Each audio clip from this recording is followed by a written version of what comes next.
মেয়ে কি আছে এটা মেয়ের মধ্যে কি পায় মানুষ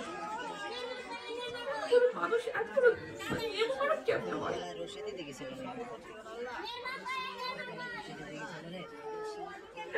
মানে এত খারাপ লাগতেছে এই মানুষটা আসলে অনেকে বলতেছে আগুনের অনেক নিউজ থেকে আসতেছে ওর ভাইনার মোড়ে ওরে নিয়ে ওর মানুষের সামনে ফাঁসি দেওয়া হোক মানুষের সামনে ওরে কাটা হোক রক কাটা হোক আসলে তাই করা হোক ওরে জেলে ঢুকতে কি বলবো বুঝে উঠতে পারতেছি না এটা আসলে আমাদের মাগুরারই একটা ঘটনা আমার নিজের কাছে বলতেও খারাপ লাগতেছে যে ঘটনাটা আমাদের মাগুরার।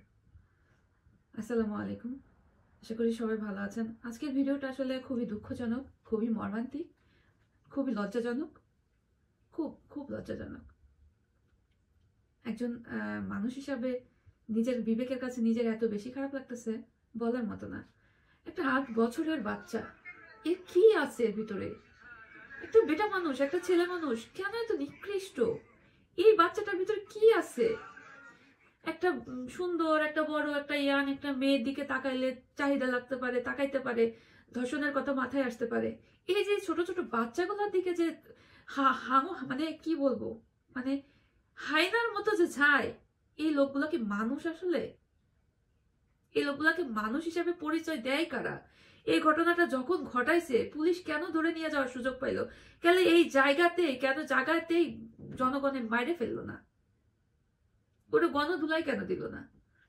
জানি না আসলে ঘটনাটা কে ঘটাইছে। একজন বোনে বলতেছে যে যার বোনের এই অবস্থা হয়েছে, বোনে বলতেছে তার শ্বশুর এটা ঘটাইছে, আর বোনের যে মেয়েটার মা বলতেছে ওই জামাই, যে মেয়ের হাজবেন্ড, ওই মেয়ের হাজবেন্ড হয়তো ঘটাইছে।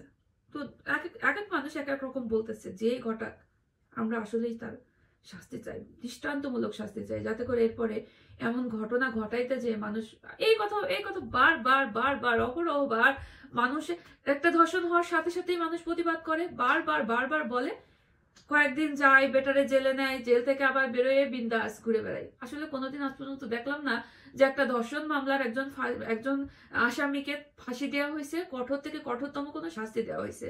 বাংলাদেশে এই ব্যাপারটা আজও পর্যন্ত আমরা দেখলাম না। আমরা প্রবাসী, সারাদিন কাজ করি, ঘরে সংসার সামলাই, বাচ্চা কাচ্চা সামলাই, দিন শেষে একটু ফেসবুক নিয়ে বসি। ফেসবুকের ভিতর ঢোকার পরে যদি সারাক্ষণ এইগুলা দেখতে থাকি, নিজের কাছে এত খারাপ লাগে বলার মতো না। মানে আমি প্রত্যেকটা ভিডিও আমার সামনে আসতেছে আর আমি কান্না করে দিচ্ছি, অটোমেটিকলি আমার চোখ দিয়ে পানি চলে আসতেছে। মানে এরকম মানুষের এরকম ঘটনা মানে কেমনে দেখে? এরকম মানে এইটুকু একটা মেয়ে কি আছে? এইটুকু মেয়ের মধ্যে কি পায় মানুষ? এত বড় মানুষ, এত বড় মানে নেমো খারাপ কেমনে হয়?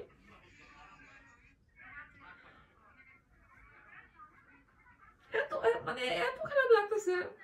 এই মানুষটা আসলে অনেকে বলতেছে আগুনের অনেক নিউজ থেকে আসতেছে ওর ভাইনার মোড়ে ওরে নিয়ে ওর মানুষের সামনে ফাঁসি দেওয়া হোক, মানুষের সামনে ওরে কাটা হোক, রক কাটা হোক, আসলে তাই করা হোক। ওরে জেলে ঢুকতে দেওয়ার দরকার নাই। জেলে ঢুকলে আসলে তার কিছুই হবে না, কোনো শাস্তিই হবে না। জেলে ফেলায় রাখার কোনো প্রয়োজন নাই।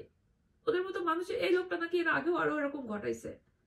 এইসব মানুষগুলো দুনিয়ার পাত্রে বিদায় দেওয়াটা খুবই জরুরি। তো আমরা প্রবাসী, আমরা প্রবাস থেকে আমরাও প্রতিবাদ জানাই। অনেকেই দেখলাম এটা নিয়ে কথা বলছে, অনেকেই প্রতিবাদ করতেছে। যেহেতু আমার মাগুরারই, আমার নিজের দেশেরই ঘটনাটা, নিজের বিবেকের কাছে খারাপ লাগতেছিল যদি এই ঘটনাটা নিয়ে আমি কথা না বলি, তাই বলতে বাধ্য হলাম। জানি না আসলে কি হবে, হয়তো বা কিছুই হবে না। হুদাই মানুষ এখন চিল্লাবে, 2 দিন পরে আবার থেমা যাবে, হয় মেয়েটা মারা যাবে, না মেয়েটা বেঁচে থাকবে, এইটাই হবে, আর কিচ্ছু হবে না। আসলে আমরা এটা চাই না। আমরা চাই প্রত্যেকটা অপরাধের দৃষ্টান্তমূলক শাস্তি হোক, যাতে করে পর মুহূর্তে একটা ঘটনা ঘটাইতে গেলে বারবার তার চিন্তা হয়, বারবার সে চিন্তা করে। আমরা এটা চাই। একজন মেয়ে হয়ে, একজন মাগুরার মেয়ে হয়ে, একজন মা হয়ে, একজন প্রবাসী হয়ে আমার প্রতিবাদ। আমরা চাই তার ফাঁসি।